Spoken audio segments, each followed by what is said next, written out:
The battle for the best crossover SUV is heavily contested. This Nissan Magnite faces a lot of competition for your money, from the likes of the Kia Sonet, the outgoing Toyota Urban Cruiser, and the Vitara Brezza models. And of course, this competition has been spoiled by the Chinese models. They have really turned the markets upside down. In this video, we'll look at this Magnite's design, I'll tell you about the engine options you have, and lastly, we'll discuss its cost of ownership. You're watching Cars 24, and welcome to this video.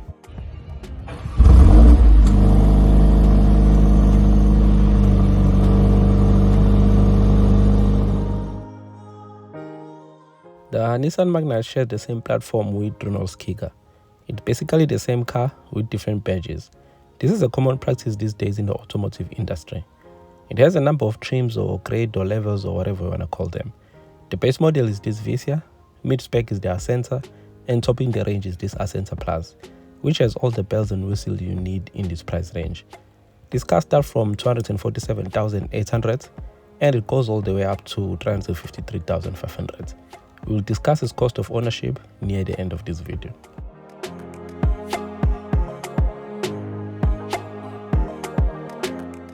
Now let's try and find out if this Nissan Magnite really fits this price range. We'll start by assessing its design. What you're looking at is the top of the range Ascenta Plus. In front, it's fitted with LED bi-projector headlamps, L-shaped LED daytime running light, and front fog lamps at the bottom. The front grille looks nice, I like it. This is the bottom of the range Vitara. It comes with halogen headlamps, no daytime running lights, and no front fog lamps. Moving on to the side profile. Here you get a two-tone color effect on the roof with roof rails.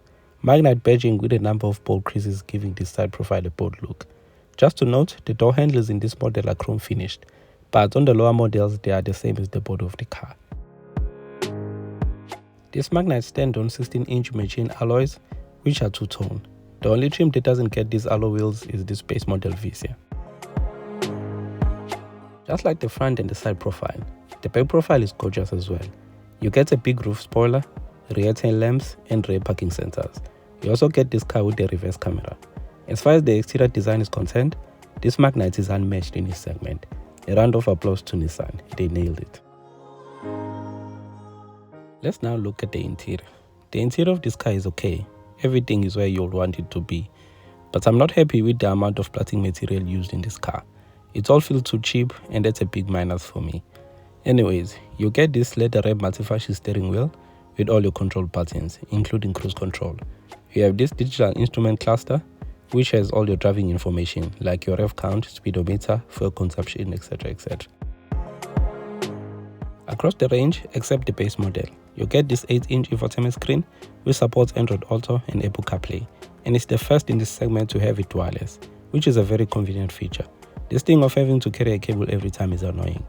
You have this climate control area, a wireless charging pad, push start button, 12-volt socket, a USB port in front, your gear lever, manual handbrake, 2 cup holders, and an armrest. The glove box is average in terms of size, and these leather seats are very lovely. Good job, Nissan. If you decide to buy the base model, this is what you'll get.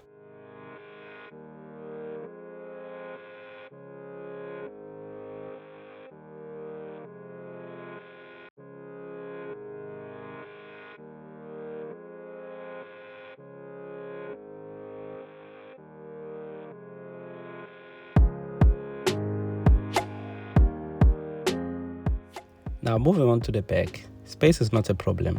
There's decent amount of knee room and leg room. You have a storage pocket behind the front seat. You get 2 rear air vents and a 12-volt socket.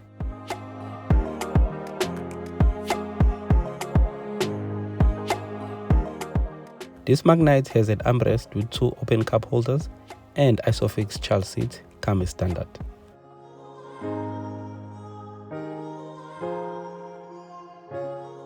Now let's move on to the boot.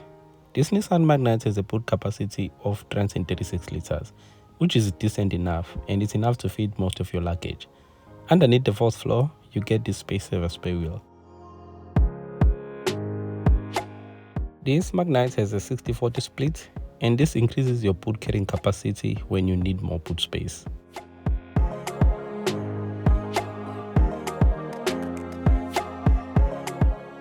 On the safety side, this car is reasonably spec'd. You get dual front airbags, you don't get side and curtain airbags. You get cruise control with adjustable speed limiter. There's ABS, EBD, traction control system, hill start assist, amongst other features. Under the hood, you get a 1-litre 3-cylinder turbo petrol engine that pushes out 74 kilowatts and 152 Newton meters of torque. This engine can be mated to a 5-speed manual or a CVT gearbox. Fuel consumption is estimated at around 6 liters to 100 kilometers. The Nissan Magnite is offered with a 6-year or 150,000 kilometer warranty and a 3-year or 30,000 kilometer service plan, with a service interval at 10,000 kilometers. Now let's move on to the last part of this video. How much will it cost you to own this Nissan Magnite? Let's pretend you decide to buy this as Enterplus for around 353,500 with no optional extras. If you finance this amount over 72 months with no balloon or deposit at an interest rate of 11.75%, you can expect to pay around 6,957 rands per month.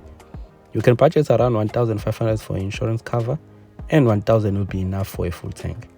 This means your estimated total cost of ownership for this Nissan Magnite will be around 9,457 rands per month.